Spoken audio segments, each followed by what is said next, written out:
Thursday, 21 September 2017. The Ulster Unionist representatives highlighted the needs of those affected by the recent flash flooding from Left, CLLR Derek Hussey, Jim Nicholson MEP and CLLR Bert Wilson pictured at Dara HQ farms across West Tyrone, were reaching crisis point, but with no political mechanism in place, there was effectively no key to unlock the cash box, claimed Fermanagh and Omagh District Councillor Bert Wilson this week. He was speaking following a deputation to see Department of Agriculture, Environment and Rural Affairs Dara Permanent Secretary Noel Lavery and his officials at Dundonald House, Belfast, on Friday. Mr. Wilson was accompanied on the occasion by party colleagues, Alderman Derek Hussey and MEP Jim Nicholson.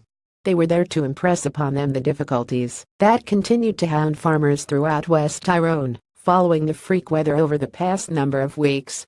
Mr. Wilson said he was very pleased with the length of the meeting and the attention to detail the officials portrayed, and praised their eagerness to work with the farming community to find solutions, but also acknowledged that the matter was really out of their hands.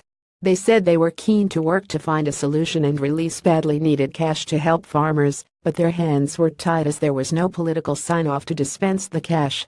Farmers need emergency aid to tackle all sorts of problems between the potential for silage ground disease, compensation for lost crops, fencing, loss of land, and getting back into business again.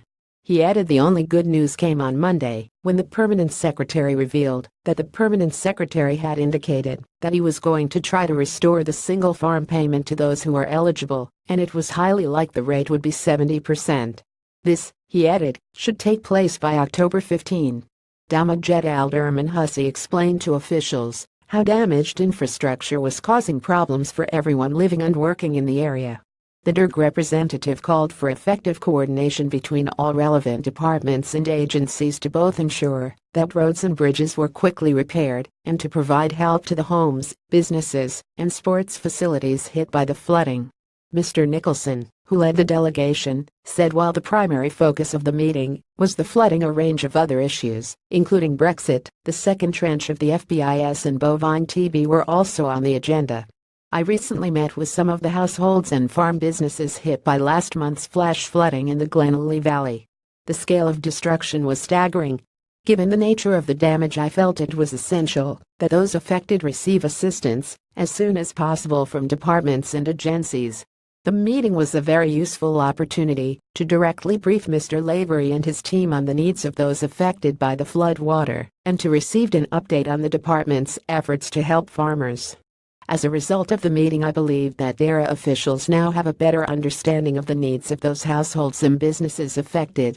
The costs associated with the cleanup are likely to be significant and are over and above the normal costs associated with running a farm business. For example, the level of debris on farmland will mean that many of those farms affected will have to reseed ground next year, and there is also a large amount of fencing that needs replaced. During the meeting, we therefore pressed officials on the need for additional support. We had a frank discussion on possible options, including, for example, a scheme through Pillar 2 RDP, which has not been totally ruled out by the department, or alternatively one drawing on extra funds as has been rolled out for farmers in Donegal. It is, however, clear that either option would require ministerial approval. This is, therefore, just the latest example of how the lack of a functioning NI executive means that key decisions, across a range of policy areas, are not being taken. The ongoing political vacuum at Stormont continues to have real implications for Northern Ireland's households, communities and businesses, he said. Subscribe to read full newspaper. Send this page to a friend. Please complete the following form to inform a friend about this page.